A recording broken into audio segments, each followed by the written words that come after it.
ओम शांति। 17/9/2023 के अव्यक्त बाप दादा के मधुर महावाक्य हैं।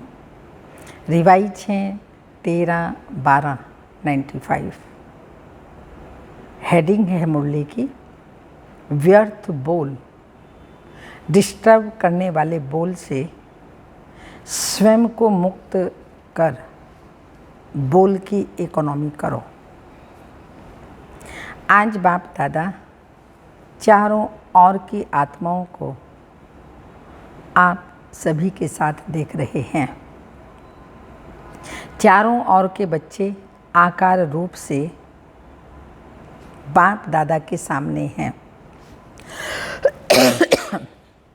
डबल सभा, साकारी और आकारी दोनों कितनी बड़ी सभा है। बाप दादा दोनों सभा के बच्चों को देख हर्षित हो रहे हैं, क्योंकि बाप दादा हर बच्चे को विशेष 2 रूपों से देख रहे हैं। हर एक बच्चा इस सर्व मनुष्य आत्माओं के पूर्वज सारे वृक्ष का फाउंडेशन है, क्योंकि जड़ से सारा वृक्ष निकलता है। और दूसरे रूप में पूर्वज बड़े को भी कहते हैं। तो सृष्टि के आदि में आप आत्माओं का ही पार्ट है, इसलिए बड़े ते बड़े हो। इस कारण सर्व आत्माओं के पूर्वज हो। साथ साथ ऊंचे ते ऊंचे बाप की पहली रचना आप ब्राह्मण आत्माएं हो। तो जैसे ऊंचे ते ऊंचा भगवान हैं, वैसे बड़े ते बड़े पूर्वज आप हो। तो इतनी सारी पूर्वज बच्चों को देख बाप हर्षित होते हैं। आप भी हर्षित होते हो कि हम पूर्वज हैं। उसी निश्चय और नशे में रहते हो। तो बाप दादा आज पूर्वजों की सभा देख रहे हैं। आप सभी जो भी बाप के बच्चे हो, माया से बचे हुए हो, जो भी सभी बाबा के बच्चे बने हैं संगम युग पर, तो माया से बचे हुए हैं। बच्चे का अर्थ है बाप का बनना, अर्थात बच्चे बनना। तो माया से बचे हुए बाप के बच्चे बनते हैं। आप सभी माया से बचे हुए हो ना, कि कभी चक्कर में आ जाते हो। कहते हैं ना, ऐसा भी चक्रव्यूह होता है जो बहुत तरीके से निकलना होता है। तो कोई भी माया के चक्रव्यूह में फंसने वाले तो नहीं होना। क्या कोई चक्कर है या बचे हुए हो? किसी ने कहा हाँ जी। ऐसे नहीं करना कि यहाँ हाँ जी करके जाओ और वहाँ जाकर कहो ना जी। जब एक बार चक्कर से निकलने का रास्ता या विधि आ गई, तो फिर फंसने की तो बात ही नहीं है। माया को भी अच्छी तरह से जान गई होना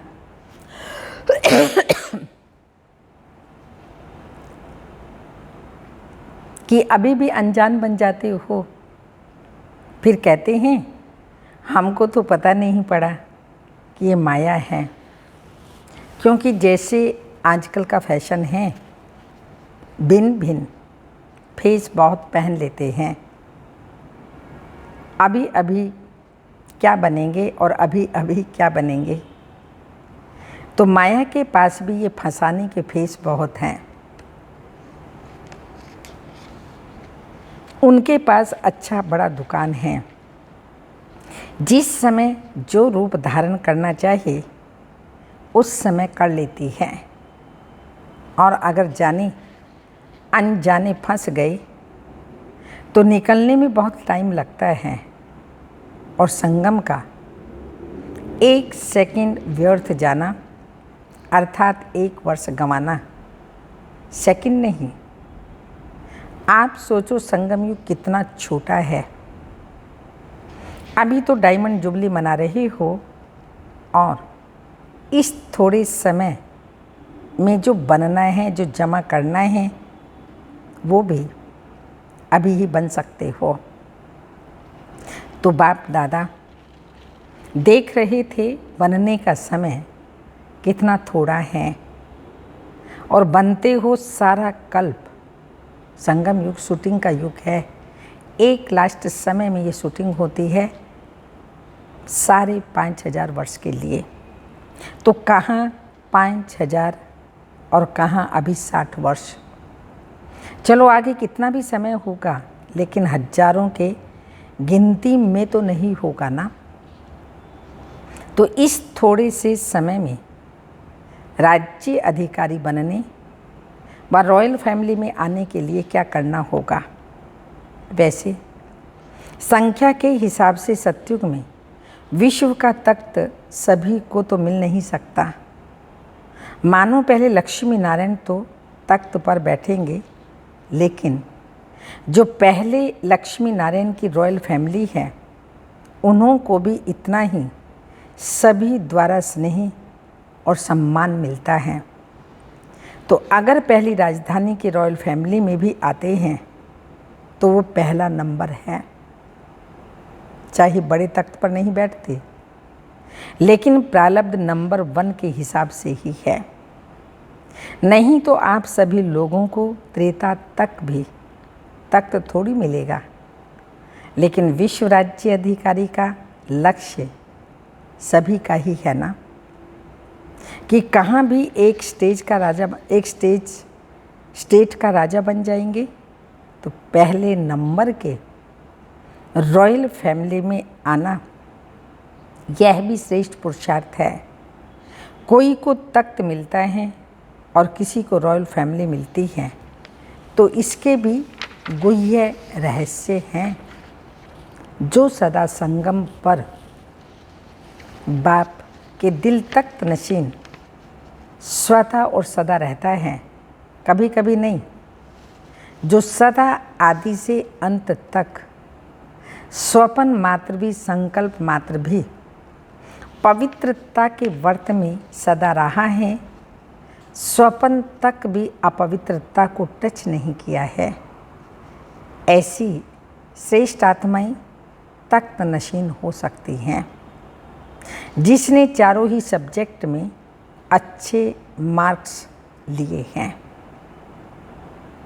आदि से अंत तक अच्छे नंबर से पास हुए हैं, उसी को ही पास विद ऑनर कहा जाता है।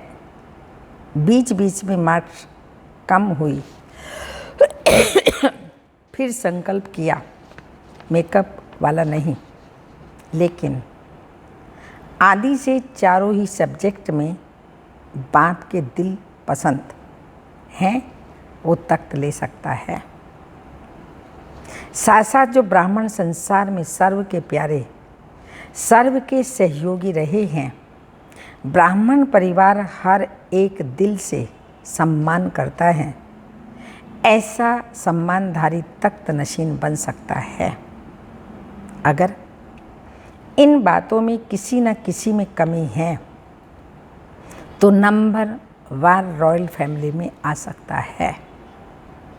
चाहे पहले ही आए, चाहे 8वीं में आए, 8 गद्दी चलती है ना, चाहे त्रेता में आए। तो अगर तख्त नशीन बनना है तो इन सभी बातों को चेक करो। अगर सेवा में 100 मार्क्स जमा हैं और धारणा में 25%, तो क्या हुआ, वो अधिकारी बनेगा? कई बच्चे और सब्जेक्ट में आगे चले जाते हैं, लेकिन प्रैक्टिकल धारणा में जैसा समय वैसा अपने को मोल्ड करना, वो है रियल गोल्ड। कहाँ कहाँ माया बच्चों से भी होशियार हो जाती है, वो फट से समय प्रमाण स्वरूप धारणा कर लेती है। और बच्चे क्या कहते हैं, बाप के पास तो सबकी बातें आती हैं ना, मानो एक रॉन्ग है और दूसरा राइट है। ऐसे भी होता है कि दोनों तरफ की कोई ना कोई कमी होती है, लेकिन मानो आप बिल्कुल ही अपने को राइट समझते हो और दूसरा बिल्कुल ही रॉन्ग है, तो आप राइट हो और वो रॉन्ग है। फिर भी जैसा समय, जैसा वायुमंडल देखा जाता है, वैसे अपने को ही चाहे समाना पड़ता है, चाहे मिटाना पड़ता है, चाहे किनारा करना पड़ता है। लेकिन बच्चे क्या कहते हैं कि क्या हर बात में, हर समय हमको ही मरना है? हाँ, हमको ही मरना है क्या? मरने के लिए हम ही हैं और मौज मनाने के लिए वो। सदा ही मरना है। मरना तो बहुत मुश्किल है। मरजीवा तो बन गई हो, वो तो सहज है। ब्रह्मा कुमारी बन गए, लेकिन ये बार बार मरना, ये बहुत मुश्किल है। मुश्किल है ना। छोटियाँ कहती हैं कि हमको ही ज़्यादा मरना पड़ता है और बड़े कहते हैं हमको ही ज़्यादा सुनना पड़ता है। तो आपको सहन करना पड़ता है, उन्हों को सुनना पड़ता है। तो मरना किसको है? कौन मरे? एक मरे, दोनों मरे। दोनों ही मर गए तो बात ख़त्म, खेल ख़त्म। तो मरना आता है या थोड़ा मुश्किल लगता है? थोड़ा सांस हाँफता है, मुश्किल श्वास निकलता है, तकलीफ़ होती है। उस समय जब कहते हो ना, क्या हमें ही मरना है, हमें ही बदलना है, क्या मेरी ही जिम्मेवारी है बदलने की?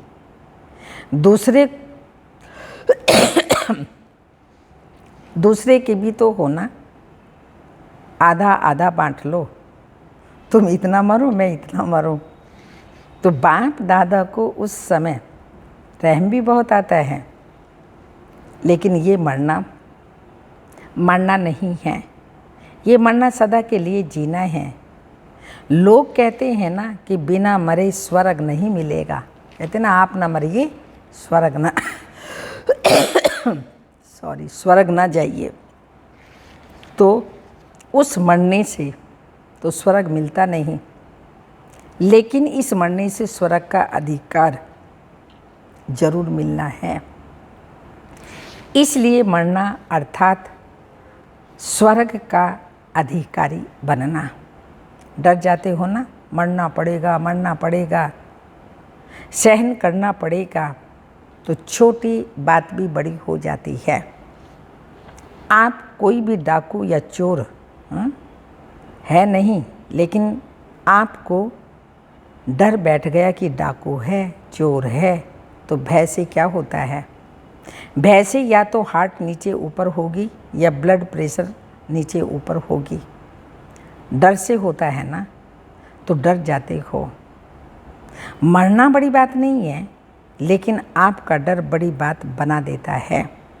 फिर कहते हैं पता नहीं हमको क्या होता है, पता नहीं। लेकिन जैसे हिम्मत से मरजीवा बनने में भय नहीं किया, खुशी खुशी से किया, ऐसे खुशी खुशी से परिवर्तन करना है। मरना शब्द नहीं, लेकिन आपने मरना शब्द कह दिया है, इसलिए डर जाते हैं। वास्तव में ये मरना नहीं है, लेकिन अपने धारणा की सब्जेक्ट में नंबर लेना है। सहन करने में घबराओ मत। क्यों घबराते हो? क्योंकि समझते हो कि झूठी बात से हम सहन क्यों करें। लेकिन सहन करने की आज्ञा किसने दी? झूठ बोलने ने दी। कई बच्चे सहन करते भी हैं, लेकिन मजबूरी से सहन करना और मोहब्बत से करना, मजबूरी से सहन करना, मोहब्बत से सहन करना, इसमें अंतर है। बता के कारण सहन नहीं करते हो, लेकिन बाप की बात के कारण सहन नहीं करते हो, लेकिन बाप की आज्ञा है सहनशील बनो, आज्ञाकारी बनते हैं, बात के कारण नहीं, लेकिन बाबा ने आज्ञा की है इसलिए सहन करते हैं। मोहब्बत में सहन करना, इसमें अंतर है। तो बाप की आज्ञा मानते हो तो परमात्मा की आज्ञा मानना ये खुशी की बात है ना, कि मजबूरी है। तो कई बार सहन करते भी हो, लेकिन थोड़ा मिक्स होता है, मोहब्बत भी होती है, मजबूरी भी होती है। सहन कर ही रहे हो तो क्यों नहीं खुशी से करो, मजबूरी से क्यों करो।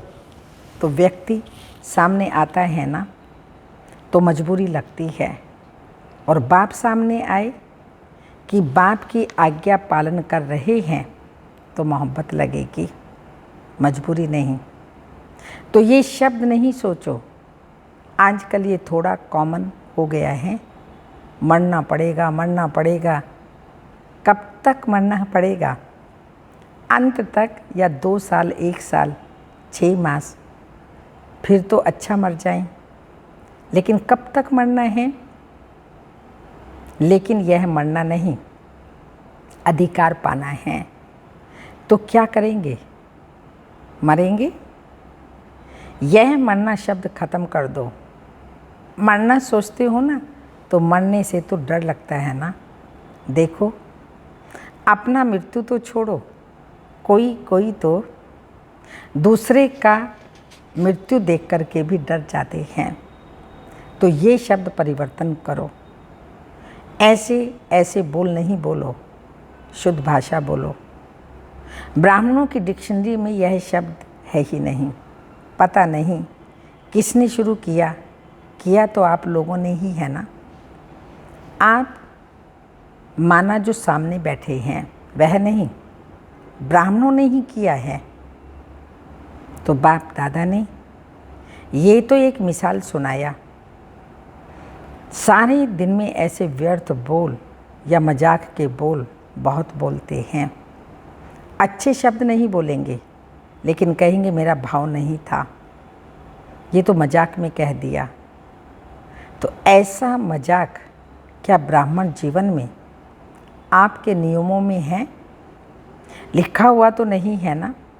कभी पढ़ा है कि मजाक कर सकते हैं?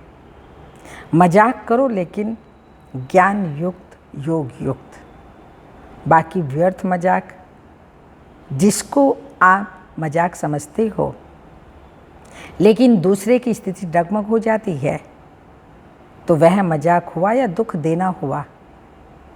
तो आज बाप दादा ने देखा, एक तो सभी पूर्वज हैं, और दूसरा सबसे बड़े ते बड़े पूज्य आत्माएं भी हो, वो भी आप हो। आप जैसी पूजा सारे कल्प में किसी की नहीं होती। तो पूर्वज भी हो, पूज्य भी हो, लेकिन पूज्य भी नंबरवार हैं। जो भी ब्राह्मण बनते हैं उनकी पूजा होती जरूर है, लेकिन किसकी विधि पूर्वक होती है और किसकी काम चलाऊ होती है। तो जो ब्राह्मण यहाँ भी योग में बैठते हैं, लेकिन काम चलाओ, कुछ नींद किया, कुछ योग किया, कुछ व्यर्थ सोचा और कुछ शुभ सोचा, तो यह काम चलाऊ हुआ ना। सफ़ेद बत्ती जल गई, काम पूरा हो गया। ऐसी धारणा में भी काम चलाऊ बहुत होते हैं। कोई भी सर्कमस्टांस आएगा तो कहेंगे अभी तो ऐसे करके चलाओ, पीछे देखा जाएगा। तो ऐसों की पूजा काम चलाऊ होती है। देखो, लाखों शालिग्राम बनते हैं, लेकिन क्या होता है? विधि पूर्वक पूजा होती है, काम चलाऊ होती है ना। पाइप से नहला देते हैं, और तिलक की कटोरी भर के पंडित लोग ऐसे ऐसे कर देते हैं, छिड़क देते हैं। तिलक लग गया तो ये क्या हुआ, काम चलाओ हुआ ना। पूज्य सभी बनते हैं, लेकिन कैसे पूज्य बनते हो वो नंबरवार हैं। किसी की हर कर्म की पूजा होती है। दातुन का भी दर्शन होता है। दातुन हो रहा है, मथुरा में जाओ, दातुन का भी दर्शन कराते हैं। इस समय दातुन का समय है, तो काम चलाऊ नहीं बनना, नहीं तो पूजा भी कैसी होगी, काम चलाऊ ही होगी। अच्छा, सभी टीचर्स खुश हो या कोई इच्छा अभी भी मन में है, कोई भी इच्छा होगी तो अच्छा बनने नहीं देगी। या इच्छा पूर्ण करो या अच्छा बनो, दोनों में से एक ही काम कर सकते हो। या अच्छा बनो या अपनी इच्छाओं को पूर्ण करो, आपके हाथ में है। आपका भाग्य आपके हाथ में है। और देखा जाता है कि ये इच्छा ऐसी है, कैसी, ये इच्छा ऐसी है जैसे धूप में आप चलते हो तो आपकी परछाई आ जाती है और आप उसको पकड़ने की कोशिश करो तो पकड़ी जाएगी। परछाई को कोई पकड़ सकता है? और आप पीट करके आ जाओ तो परछाई कहाँ जाएगी? आपके पीछे पीछे आएगी। तो इच्छा अपनी तरफ आकर्षित कर रुलाने वाली है, और इच्छा को छोड़ दो तो इच्छा आपके पीछे पीछे आएगी। मांगने वाला कभी भी संपन्न नहीं बन सकता। मांगने के भी बहुत से तरीके हैं, भिन्न भिन्न तरीके हैं। भगवान से मांगो तो भी अच्छा, इंसानों के आगे भटकते रहते हैं, मांगते रहते हैं। तो बाबा ने कहा मांगने वाला कभी भी संपन्न नहीं बन सकता। और कुछ नहीं मांगते, हाँ बाबा कहते और कुछ नहीं मांगते हो, लेकिन रॉयल मांग तो बहुत है। जानते हो ना रॉयल मांग क्या है? आजकल का कुछ नाम मिल जाए, कुछ शान मिल जाए, कभी हमारा भी नाम विशेष आत्माओं में आ जाए, हम भी थोड़े भाइयों में गिने जाएं, हम भी बड़ी बहनों में गिने जाएं। कोशिश करते हैं हम भी बड़ा बन जाएं। बड़ा बड़ा रहेगा, छोटा छोटा रहेगा, कुछ भी कर लीजिए आप। शिकायतें करके, औरों को गिराने की कोशिश करके कभी भी आप ऊपर नहीं उठ सकते हैं। कभी भी किसी को किसी की बुराई करते हो तो क्या अपनी भी कोई कमी कमजोरी बताते हो? ताली एक हाथ से बजती है, दो हाथ से बजती है? बता दीजिए। बाबा को आप जो फल देने वाला है, जो वर्षा देने वाला है, उसको दूसरे की कमी सुनाओ, वो सब जानता है, आपको भी और दूसरों को भी। तो क्या कहते हैं, बड़ी बहनों में गिने जाएं। आखिर हमको भी तो चांस मिलना चाहिए। लेकिन जब तक मंगता हो तब तक खुशी के खजाने से संपन्न नहीं हो सकते, खुशी आ ही नहीं सकती है।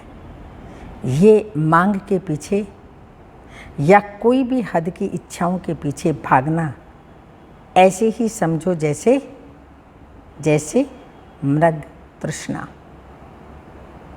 इससे सदा ही बच कर के रहो। ये तो बहुत बोलबाला हो रहा है, बहुत इतना बढ़ गया यज्ञ में, मेरा मेरा मेरा नाम वाला हो, मेरा ये हो, मेरा ये हो। लेकिन बाप दादा क्या कह रहे हैं, बच्चे इससे बच कर के रहो। छोटा रहना कोई खराब बात नहीं है। छोटे छोटे सुभान अल्लाह हैं, समान अल्लाह शिव बाबा के समान। क्योंकि बाप दादा के दिल पर नंबर आगे है। अल्पकाल की इच्छा का अनुभव, अल्पकाल की इच्छा का अनुभव करके देखा होगा तो रुलाती है या हंसाती है? रुलाती है ना, तो रावण की आज्ञा है रुलाओ। आप तो बाप के हो ना, तो बाप है हंसाने वाला या रुलाने वाला। आज बाप दादा विशेष इस पर अटेंशन दिला रहे हैं कि व्यर्थ बोल जो किसी को भी अच्छे नहीं लगते, आपको अच्छा लगता है लेकिन दूसरों को अच्छा नहीं लगता, तो सदा के लिए उस शब्द को समाप्त कर दो। ऐसे सारे दिन में अगर बाप दादा अपने पास बच्चों के शब्द नोट करे तो काफ़ी फाइल बन सकती हैं। यह अपशब्द, व्यर्थ शब्द, जोर से बोलना आदि आदि, ये जोर से बोलना भी वास्तव में अनेकों को डिस्टर्ब करता है। ये नहीं बोलो, मेरा तो आवाज़ ही बड़ा है। माया जीत बन सकते हो और आवाज़ जीत नहीं बन सकते। धीरे नहीं बोल सकते, साइलेंस में नहीं बोल सकते। तो बाबा ने कहा बने हैं माया जीत, बनने के लिए बाबा के तो आवाज़ जीत नहीं बन सकते हो। तो ऐसे किसी को भी डिस्टर्ब करने वाले और व्यर्थ बोल नहीं बोलो। बात होती है दो शब्दों की, लेकिन आप घंटा उस बात को बोलते रहेंगे तो ये जो लंबा बोल बोलते हो, जो 4 शब्दों में काम हो सकता है, वो 12-15 शब्दों में नहीं बोलो। आप लोगों का स्लोगन है कम बोलो धीरे बोलो। तो जो कहते हो ना हमारा आवाज़ बहुत बड़ा है, हम चाहते नहीं हैं लेकिन आवाज़ ही बड़ा है, तो वो गले में एक स्लोगन लगाकर डालने में होता क्या है। आप लोग तो अपनी धुन में ज़ोर से बोल रहे हो, लेकिन आने जाने वाले सुन करके ये नहीं समझते कि इसका आवाज़ बड़ा है। वो समझते हैं पता नहीं झगड़ा हो रहा है, तो ये भी डिससर्विस हुई। इसलिए आज का पाठ दे रहे हैं व्यर्थ बोल या किसी को भी डिस्टर्ब करने वाले बोल से अपने को मुक्त करो। व्यर्थ बोल मुक्त, व्यर्थ बोल मुक्त। फिर देखो अव्यक्त फरिश्ता बनने में आपको बहुत मदद मिलेगी। बोल बोल बोल बोलते ही रहते हो। अगर बाप दादा टेप भरकर आपको सुनाई ना, तो आपको भी हंसी आएगी। तो क्या पाठ पक्का किया है, क्या पाठ पक्का किया आज की मुरली से? बोल की इकोनॉमी करो, अपने बोल की वैल्यू रखो। जैसे महात्माओं को कहते हैं ना सत्य वचन महाराज, तो आपके बोल सदा सत्य वचन अर्थात कोई ना कोई प्राप्ति कराने वाले वचन हों। किसी को चलते फिरते हंसी में कह देते हो ये तो पागल है, ये तो बेसमझ है, ऐसे कई शब्द बाप दादा अभी तो भूल गए हैं, लेकिन सुनते तो हैं ना। तो ब्राह्मणों के मुख से ऐसे शब्द निकलना, ये मानो आप सत्य वचन महाराज वाले किसी को श्राप देते हो। किसी को श्रापित नहीं करो, सुख दो। युक्ति युक्त बोल और काम का बोल बोलो, व्यर्थ नहीं बोलो। तो जब बोलना शुरू करते हो तो 1 घंटे में चेक करो कितने बोल व्यर्थ हुए। बातें करते हैं बैठ करके इधर उधर की, तो कौन सी बातें करेंगे व्यर्थ। और बाप दादा कह रहे हैं अगर वैसे भी बात कर रहे हो तो चेक करो कितने व्यर्थ बोल बोले और कितने सत्य वचन हुए। आपको अपने बोल की वैल्यू का पता नहीं, तो बोल को बोल की वैल्यू को समझो। आप शब्द नहीं बोलो, शुभ शब्द बोलो, क्योंकि अभी लास्ट मास है और आदि का मास डायमंड जुबली है। तो सारा साल डायमंड बनेंगे ना, कि 6 मास बनेंगे, सारा साल बनेंगे ना। इसलिए बाप दादा डायमंड जुबली के पहले बच्चों को विशेष अटेंशन दिला रहे हैं। बाप दादा चारों ओर के दृश्य को देखते ही रहते हैं। सारा दिन नहीं देखते रहते, लेकिन सेकंड में सब देख सकते हैं। तो पाठ पक्का किया। मुक्त बनना है या थोड़ा थोड़ा युक्त और थोड़ा थोड़ा मुक्त, हर एक अपने को देखो। ये नहीं शुरू करना कि बाबा ने वाणी चलाई फिर भी बोल रहा है, दूसरे को नहीं देखना है, अपने को देखो। मैंने बाप की श्रीमत को कितना अपनाया है। अभी तो एक दो को देखते हैं, ये कर रहा है आदि आदि, लेकिन जब अधिकार मिलने से वो नीचे पद में जाएगा, उस समय आप साथ देंगे? उस समय देखेंगे? उस समय नहीं देखेंगे ना। फिर अभी क्यों देखते हो? अच्छा, सभी मुक्त बनेंगे ना, व्यर्थ मुक्त बनेंगे ना। सभी को पाठ याद है। कौन सा पाठ? कौन सा पाठ पढ़ा है आज बाबा ने? व्यर्थ बोल मुक्त आदि आदि याद है? भूल तो नहीं गया ना? व्यर्थ मुक्त, संकल्प में भी, बोल में भी, कर्म में भी जरा भी व्यर्थ ना हो। अच्छा, चारों ओर के पूर्वज आत्माओं को सदा इस निश्चय और नशे में रहने वाली श्रेष्ठ आत्माओं को सदा बाप के श्रीमत प्रमाण हर कदम करने वाले कर्म योगी आत्माओं को सदा दृढ़ संकल्प से बाप के हर कदम पर कदम रखने वाले फॉलो फादर बच्चों को बहुत बहुत याद प्यार और गुड मॉर्निंग, डायमंड मॉर्निंग। रूहानी बाप की रूहानी बच्चों को नमस्ते, डबल विदेशियों को डबल नमस्ते, सबको नमस्ते, और डबल विदेशियों को डबल नमस्ते।